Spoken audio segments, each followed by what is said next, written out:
Happy Easter everyone. యేసుక్రీస్తు పునరుద్ధానం క్రైస్తవ విశ్వాసానికి మూల స్తంభం వలె ఉంది. ఇది కేవలం ఒక అద్భుత సంఘటన మాత్రమే కాదు, దేవుని విమోచన యోజనలో అత్యంత కీలకమైన ఘట్టం. పునరుద్ధానం అనేది యేసయ్యని దేవుడు మృతుల్లో నుండి తిరిగి లేపినదిగా, ఆయన మృతి మీద గెలిచినదిగా చెప్పే ఒక అద్భుతమైన మరియు శాశ్వతమైన సత్యం. దేవుని యొక్క ప్రకటన. యేసయ్య పునరుద్ధానం ద్వారా దేవుని అద్భుతమైన శక్తి మనకు తెలియచేయబడింది. రోమా 6:4 ప్రకారం తండ్రి అయిన దేవుని మహిమగల శక్తి చేత ఆయన మృతుల్లో నుండి లేపబడిన వ్రాయబడి ఉంది. ఇది దేవుడు చావును కూడా జయించగల శక్తి కలవాడని తెలుపుతుంది.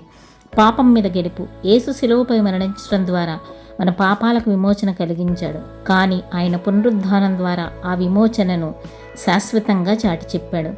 అందువల్ల ఆయన తిరిగి లేచిన దినం మన విమోచన నిండుతనాన్ని తెలిపే ఘట్టం. శిష్యులకు ధైర్యం, మనకు ఆశ. యేసయ్య మరణించిన తర్వాత ఆయన శిష్యులు భయంతో నిరాశతో గడిపారు, కానీ ఆయన తిరిగి లేచినప్పుడు వారి జీవితం మారిపోయింది. వారు ధైర్యంగా సువార్త ప్రచారం చేయడం ప్రారంభించారు. అలాగే పునరుద్ధానం మనకు ఆశను, భవిష్యత్తుపై నమ్మకాన్ని ఇస్తుంది. చావు అంతిమం కాదు, నిత్య జీవితానికి వాగ్దానం.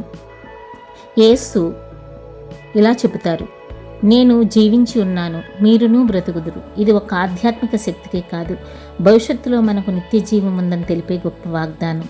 పునరుద్ధానం నూతన ఆరంభానికి సంకేతం.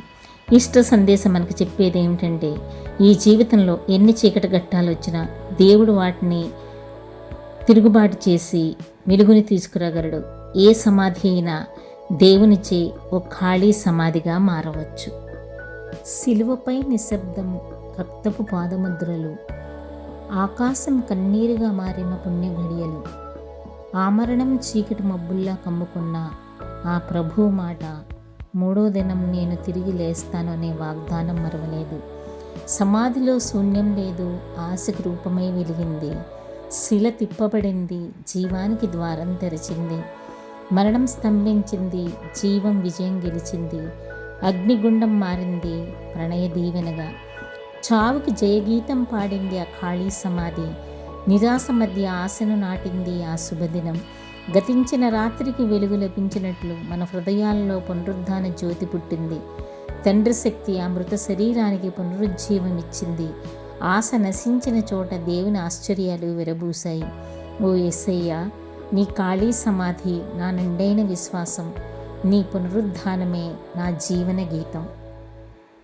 యేసయ్య పునరుద్ధాన శక్తి మనందరికీ, క్రైస్తవ లోకానికి తోడై ఉండనుగాక.